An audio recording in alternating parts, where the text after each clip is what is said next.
Oui, donc en fait, je pense 2 idées assez importantes que j'ai à vous partager ce soir. D'abord, c'est celle en fait que l'atteinte de l'égalité entre les hommes et les femmes n'est toujours pas présente, ni au Québec, ni ailleurs dans le monde. C'est-à-dire que c'est une lutte qui est inachevée, qu'on doit encore continuer, pour laquelle on doit continuer de travailler. Mais surtout, que l'égalité entre les hommes et les femmes est impossible à atteindre dans le cadre du néolibéralisme. Donc en fait, l'idée, c'est de lier en fait la lutte que les femmes mènent pour l'atteinte de l'égalité et puis le capitalisme dans lequel on vit à l'heure actuelle. Donc à travers cette présentation, j'espère en fait pouvoir mettre en lumière en quoi le néolibéralisme là, qui est présent restreint, même freine ou fait reculer finalement les droits des femmes dans leur accès à l'égalité. Donc, la situation des femmes à l'heure actuelle, particulièrement au Québec, on peut en parler d'abord sous l'angle de la pauvreté. On sait que les femmes sont en majorité en dessous du seuil de faible revenu, représentent en fait la majorité des personnes qui vivent sous le seuil de faible revenu. Et les personnes vivant à l'aide sociale qui sont des familles, on sait que dans 80%, ce sont des femmes qui sont chefs de famille, donc des femmes monoparentales qui vivent davantage ces situations de pauvreté. Également, sur le marché du travail, on voit que les femmes gagnent encore 75-76% du salaire des hommes. Donc, on n'a toujours pas atteint non plus l'équité salariale. Et quand les femmes travaillent, de plus en plus, c'est dans des emplois qui sont plus précaires, plus atypiques et donc plus à temps partiel. Donc, c'est pas parce que maintenant, on a le droit de travailler, ce qui n'était pas le cas il y a un siècle exactement. C'est pas parce qu'en fait on a ce droit-là que nécessairement il est appliqué de la même manière pour les hommes et pour les femmes. Donc encore aujourd'hui, on réalise que cette inégalité-là dans les statuts d'emploi sont encore très présents. Et de la même manière, les femmes représentent encore la majorité des personnes qui travaillent au salaire minimum. Donc, un revenu qui n'est pas suffisant pour bien vivre. Et on le voit bien à Québec solidaire lorsqu'on revendique finalement de hausser le salaire minimum d'une manière significative pour que les gens qui travaillent 40 heures par semaine puissent sortir de la pauvreté. Donc, quand on met de l'avant, par exemple, une mesure comme ça, on réalise que c'est une mesure qui est générique, mais qui finalement a beaucoup plus d'impact pour les femmes. Donc, le mouvement féministe, de manière générale, donc, se bat pour l'atteinte d'une égalité entre les femmes et les hommes, mais c'est également un mouvement qui se bat pour une justice sociale. Donc, à travers ma présentation, c'est sûr que je vais mettre l'accent davantage sur les femmes, mais il faut toujours savoir que le mouvement féministe est empreint de valeurs de justice sociale à l'échelle, non seulement entre les hommes et les femmes, mais aussi à l'échelle de l'humanité. Donc, il faut quand même pas penser qu'on est uniquement sectaire et qu'on voudrait laisser des hommes dans la pauvreté. Alors, mais ceci étant dit, la tarification et la privatisation des services publics, telle qu'on la connaît à l'heure actuelle au Québec particulièrement, ont des conséquences plus spécifiquement nocives pour les femmes. Ici, on peut prendre l'exemple de l'éducation parce que c'est celui qui est certainement, qui en est un d'actualité. Lorsqu'on est venu proposer la hausse des frais de scolarité de la part excusez-moi, j'étais déconcentrée par la sonnerie. Donc, lorsqu'on vient augmenter les frais de scolarité, proposition du gouvernement de M. Charest, en fait, on vient dire finalement à toute une portion de personnes, toute une classe de personnes que représentent les femmes qui n'auront plus accès à l'éducation en fonction non pas de leurs compétences, de leurs intérêts, mais bien en fonction de leurs revenus, parce que je vous rappelle simplement que les femmes, font partie des personnes qui vivent à plus faible revenu au Québec.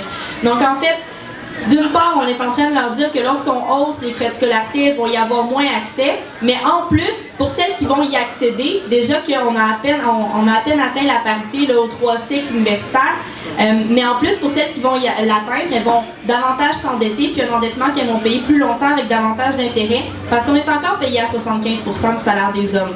Encore aujourd'hui au Québec, les femmes en moyenne qui ont une maîtrise sont payées un salaire moyen que les hommes ont lorsqu'ils ont un baccalauréat. Même chose lorsque une femme a un baccalauréat est payée encore au salaire moyen d'hommes qui auraient seulement une technique, donc une formation au niveau du cégep. Donc il y a vraiment je pense qu'on ne reconnaît pas encore aujourd'hui à leur juste valeur les compétences que les femmes ont sur le marché du travail, puis ça ne se traduit pas dans leur salaire. Mais ça, M. Legault nous dirait que de toute façon, le salaire, c'est pas important pour les femmes. Donc, lorsqu'on vient justement faire cette tarification, cette privatisation des services publics, on vient donc davantage appauvrir les femmes, mais en plus, on fait reposer sur leur dos, en fait, tout un travail qui était auparavant effectué par l'État. simplement parce que si on ne rend plus accessible, comme on le faisait antérieurement, par exemple, l'accès au CPE, au CHSLD pour les personnes âgées, mais au CPE pour les enfants, CHSLD pour les personnes âgées. Donc, il y a tout un travail, en fait, qui était effectué par l'État de donner des soins aux personnes, donner des soins aux proches. De plus en plus, ça va être relégué à la sphère privée, qui est occupée encore majoritairement par des femmes. Donc, tout ce travail de soins aux personnes qui sont plus malades, qui ont besoin donc d'avoir des soins plus particuliers. Là, les femmes sont encore là majoritairement pour prendre soin des personnes à la maison. Donc, on vient reléguer aussi sur leur dos donc tout ce travail-là, qui est présentement dit invisible. On parle du travail invisible effectué par une majorité de femmes, mais donc on va simplement aller en rajouter encore plus. Et puis même ça, c'est sans compter que, en tout cas pour être encore pire, tout ça, il faut mentionner que lorsqu'on vient justement tarifier, privatiser des services publics de la part de l'État, on vient aussi couper dans certains services qui étaient des emplois occupés par des femmes. Donc encore une fois, en fait, on se trouve simplement à venir prendre tous ces emplois occupés, rémunérés par des femmes, puis à les transférer dans la sphère privée, ce qui en soi est une forme d'injustice. Puis en fait, ces services-là, ce sont des services pour lesquels les mouvements des femmes se sont énormément battus. Il me reste combien de temps? Parfait, je te remercie. Donc voilà, donc ça je pense que ça c'est un des éléments importants sur le néolibéralisme. Mais maintenant, on peut également analyser, je pense, la situation actuelle comme étant particulièrement critique aussi pour les droits des femmes d'un point de vue international. Lorsque on se dit par exemple que la Déclaration universelle des droits de l'homme a été adoptée pour reconnaître des droits à la fois aux hommes et aux femmes, la Convention pour l'élimination des discriminations, de toute forme de violence à l'endroit des femmes, etc. Donc toutes sortes de traités internationaux qui visent justement à s'assurer que les femmes et les hommes aient les mêmes droits, mais qu'on réalise encore aujourd'hui que la troisième économie mondiale, après les armes et les drogues, c'est le trafic humain, le trafic sexuel, le tourisme sexuel, donc l'achat du corps des femmes. C'est notre troisième économie mondiale à l'heure actuelle. Donc, il y a énormément de questions à se poser lorsqu'on voit une telle situation, parce que dans une perspective d'atteindre une égalité réelle entre les hommes et les femmes, on pourrait certainement pas se dire que la marchandisation du corps des femmes fait partie d'une avancée. Elle fait certainement partie d'un recul, par exemple. Et puis ça, en fait, c'est simplement d'inscrire ensemble, d'inscrire le patriarcat et puis le néolibéralisme dans une même logique qui, conjointement, finalement, fait en sorte que le corps des femmes peut devenir une marchandise, peut s'acheter, peut se vendre et peut finalement être également traité de toutes sortes de façons qui ne respectent pas leurs droits. Donc pour nous, c'est quelque chose qui, je pense, devrait être également amené à la réflexion. Donc à Québec solidaire, en fait, on est extrêmement préoccupés de s'assurer qu'il y ait une atteinte réelle de l'égalité entre les hommes et les femmes à travers notre programme. Et c'est pour ça d'ailleurs qu'on a un programme politique qui soit progressiste, et puis on est le seul parti politique à le faire réellement. À chaque fois qu'on adopte des mesures, on veut s'assurer que ça soit en ligne, je pense, dans la même ligne directrice d'une atteinte de l'égalité. Donc à chaque fois, on se pose des questions lorsqu'on travaille sur les enjeux de l'environnement, sur les enjeux de la justice, sur les enjeux du travail en lui-même, de l'économie.